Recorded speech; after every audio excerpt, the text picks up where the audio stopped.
What's up, everyone? Here we are, another episode of The Power of Six, and we keep showing up authentically because that's just fun to do. So, Clifford Starks, Rick Ely, and Oh, today, my bad. aloha, bro.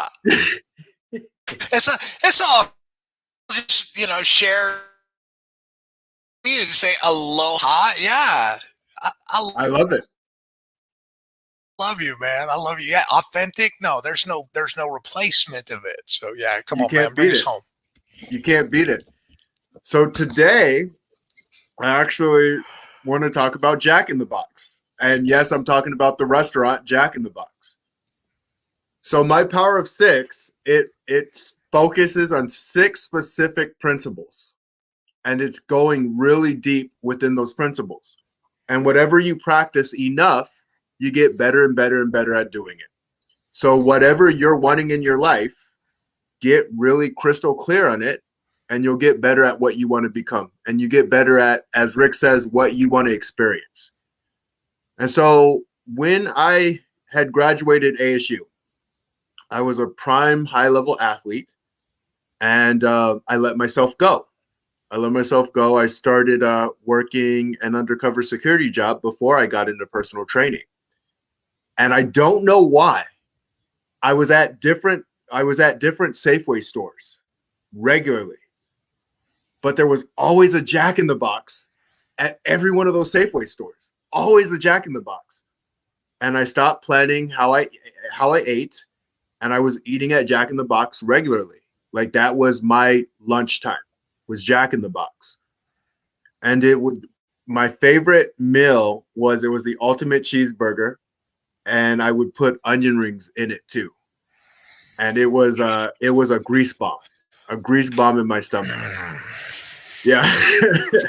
and I'll say the first time I had it, I could feel it sitting in my stomach.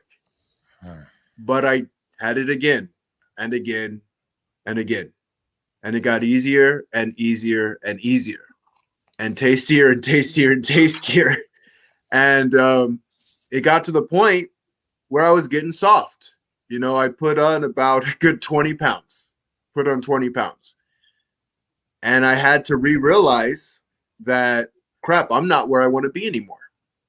And sometimes we get ourselves in these positions because life gets in our way, circumstances get in our way, and things change.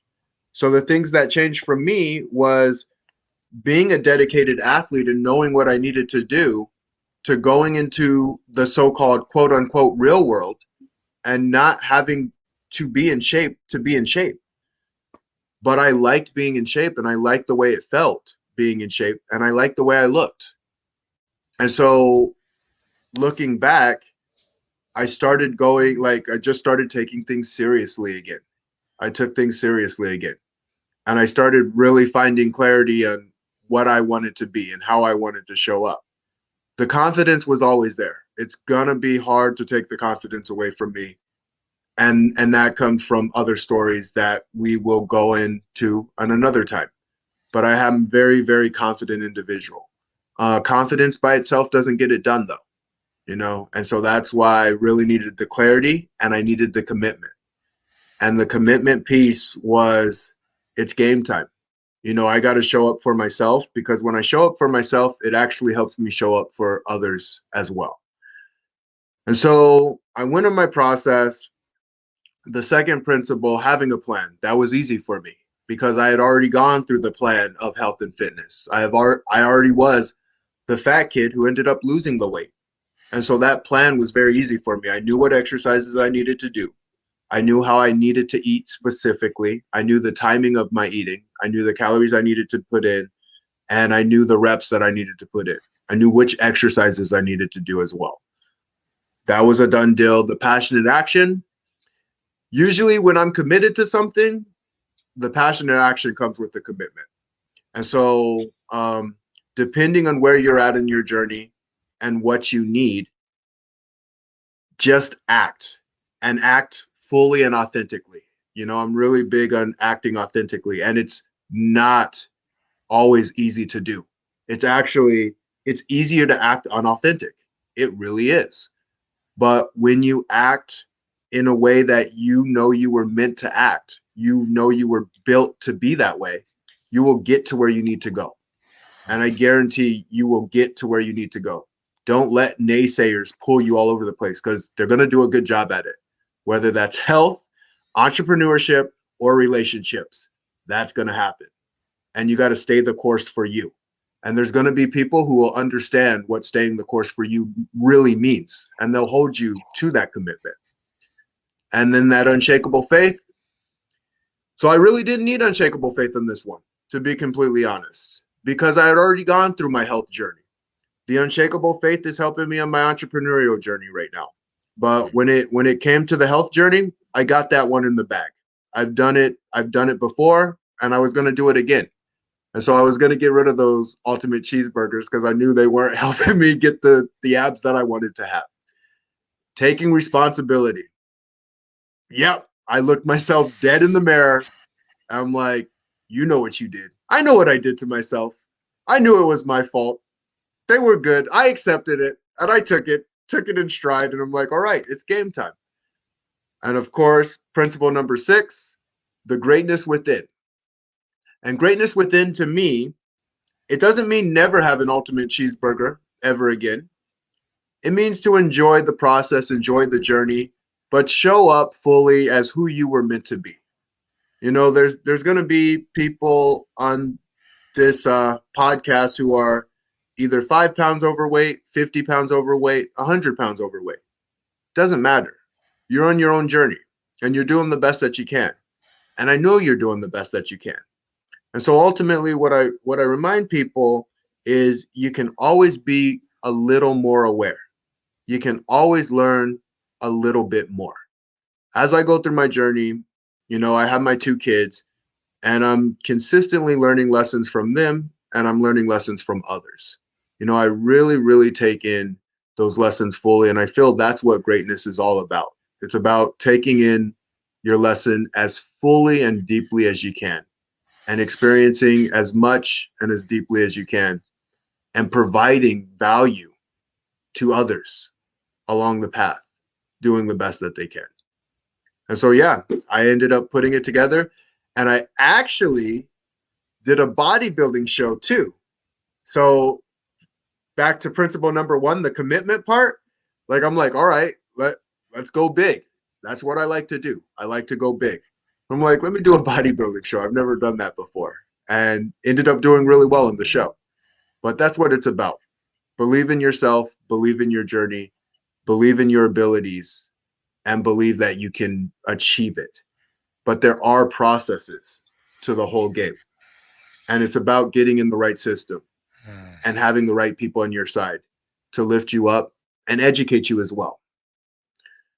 So what are your thoughts, Rick? You ever have that ultimate cheeseburger? Yeah, I'm totally like, I'm following you and tracking every bit of it, and at the same time, I've got some skips or delays, so I don't know if the feed is just on my end, but I certainly hope it's coming across clear for the audience. There's nothing worse than a lack of communication, because the whole purpose of communication is that connection, right? We want to just, am I connect? Are you feeling me? Have you had that experience? I'll tell you what's going through my head at the moment. You know, as a husband, as a father, and as a friend, when and my, you know, my ultimate aim, like, I always want to see people well and whole, and I do, you know, I mean, that's where they are. That we're right where we are in the moment, and we don't know what we don't know. But the truth is when we're physically healthy, right? When our physical health, when our bodies are healthy, our minds are healthy. So it's another component that look. We don't even have to be sick. Like, we don't know when we can get into and really feel that part of our bodies and want to nurture it, and as the carriage, as the vehicle that it's really meant to be, then I think that we start caring about it. But the truth is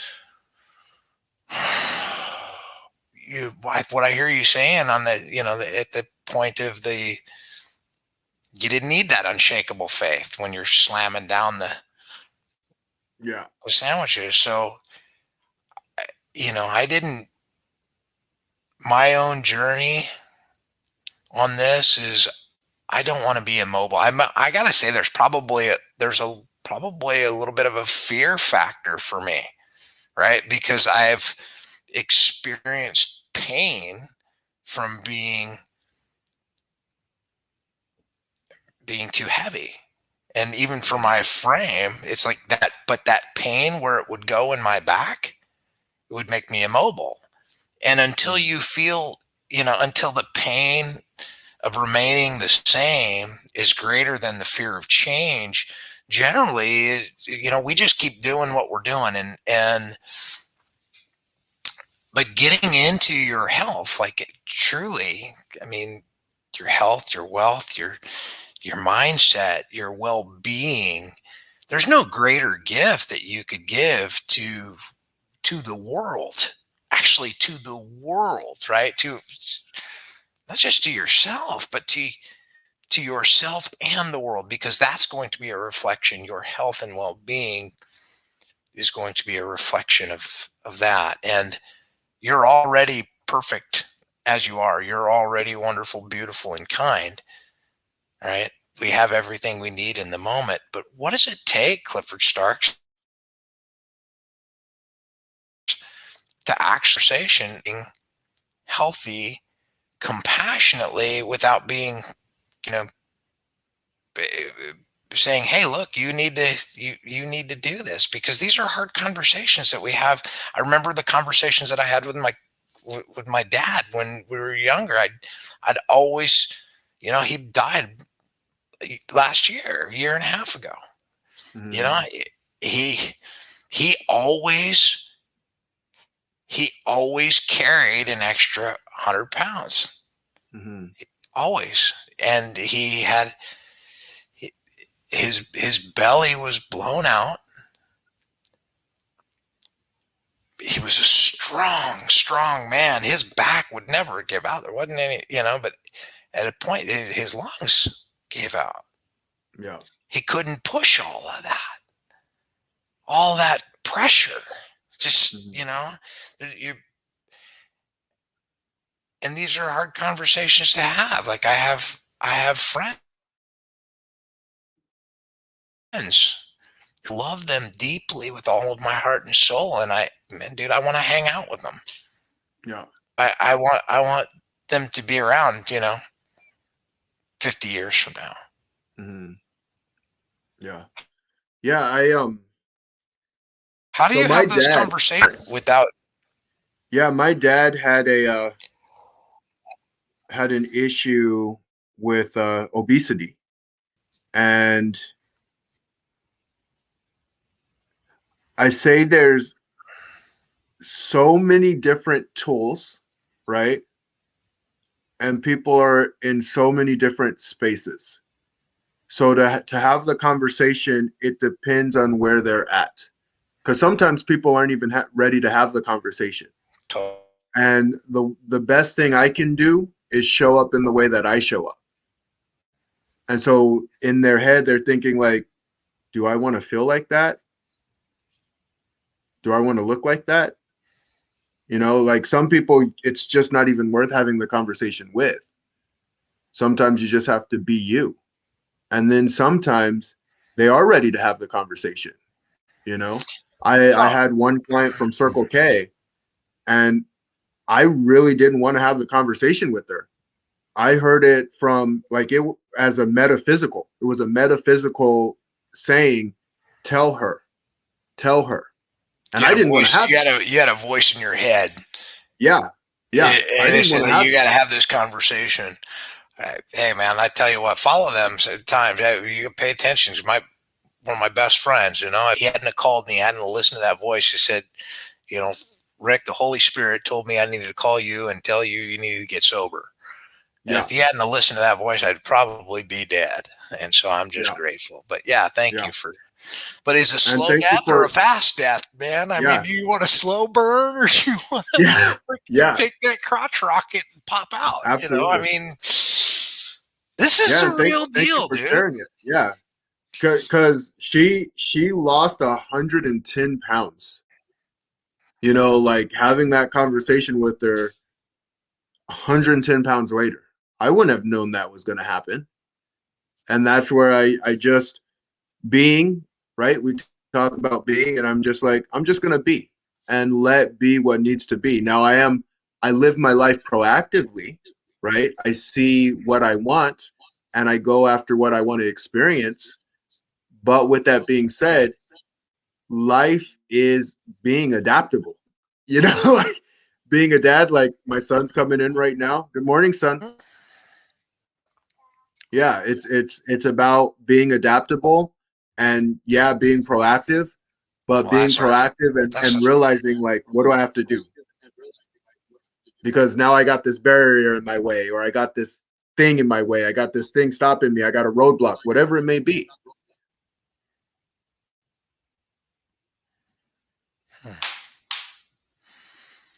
Yeah, I got a big delay. Forgive me. I'm just not froze up here at the moment. You hear me okay, Clifford? I can hear you. All right. Well, I really appreciate you diving deep. We hit some tough subjects, and always appreciate your ability to lean into the edge of these things, like the rock star that you are, exemplifying the greatness within your Power of Six. That's your process, and it works every time. Yeah. And I'm grateful to always look to you for inspiration, motivation. You're showing up. I'm putting in the reps, coach. I'm not quitting. I'm paying attention. And, I believe it. And you being Captain Rick, I'm grateful. And I want to say, like, and your thing is, keep going where you want to go.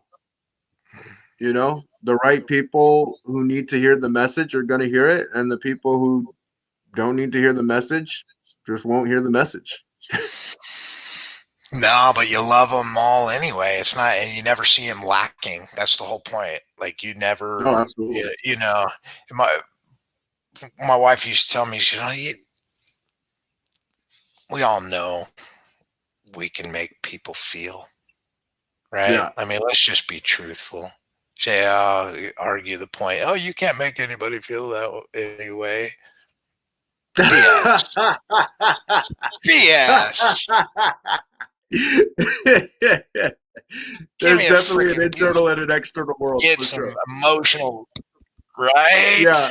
Come on, this is an inside job, man. Yeah. Let's go. 100% responsibility, 100% ownership. Own your world. Take control of your world. Step power. Yeah, absolutely. Absolutely. Clifford Starks on the Power of Six, baby. Yeah.